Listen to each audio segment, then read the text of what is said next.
J'ai découvert que les médecins avaient autre chose à apporter que le soin aux patients, que des médecins avaient l'envie de s'investir au-delà de leurs patients, avaient envie de donner du temps pour une cause qu'eux considéraient juste, intéressante, utile, porteuse. J'ai toujours ressenti le besoin pour essayer d'avoir aussi une autre activité que l'activité purement professionnelle, d'avoir un engagement dans la vie civile, et la mutualité correspondait aux valeurs que j'avais défendues au cours de mes engagements étudiants.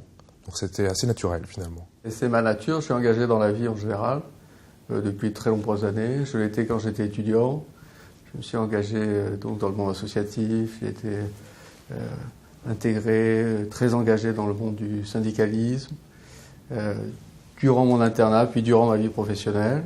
Donc c'est un peu une route naturelle que de m'engager dans le mutualisme. C'est vraiment l'entraide, c'est vraiment la notion de groupe et de cohésion et de cohérence qui me semble importante. C'est un partage de valeurs avec mes confrères. D'ailleurs, maintenant on a ouvert, on n'est plus que des médecins, ce qui est très bien d'ailleurs. Donc ça permet un échange qui est très riche en fait, et ça permet de faire remonter au niveau national les confrères ou praticiens qui sont en difficulté. Et au départ, c'était surtout ça qui m'intéressait en fait.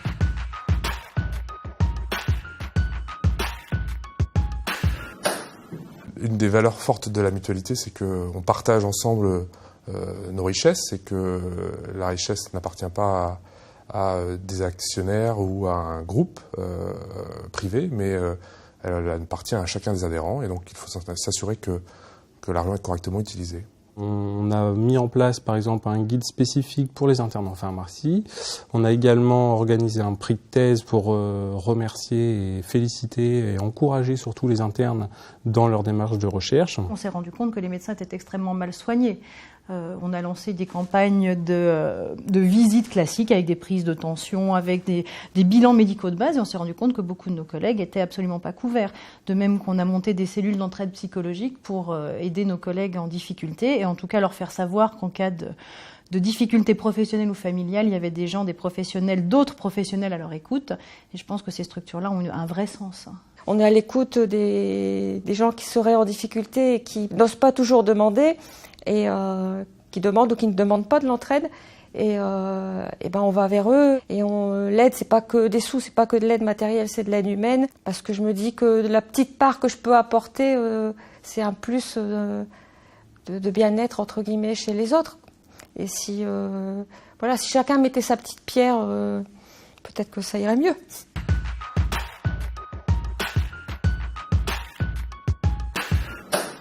Alors effectivement, GPM vend des produits d'assurance, de prévoyance, de complémentaire santé. Tout le monde est capable de vendre ça. On n'est ni moins bon ni meilleur. En revanche, c'est tout le reste qui existe uniquement à GPM, qui n'existe pas dans les autres structures. C'est quoi le reste ?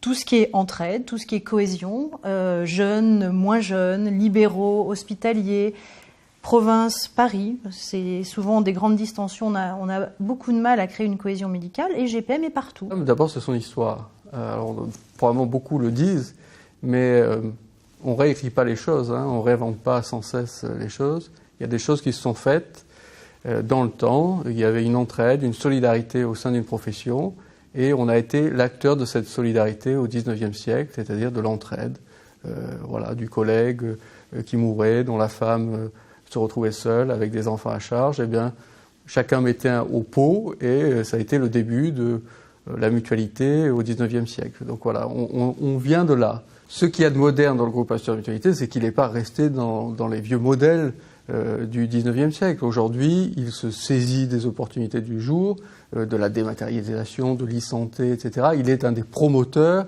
des innovations actuelles. Et je crois qu'il est à la pointe sur ce domaine-là.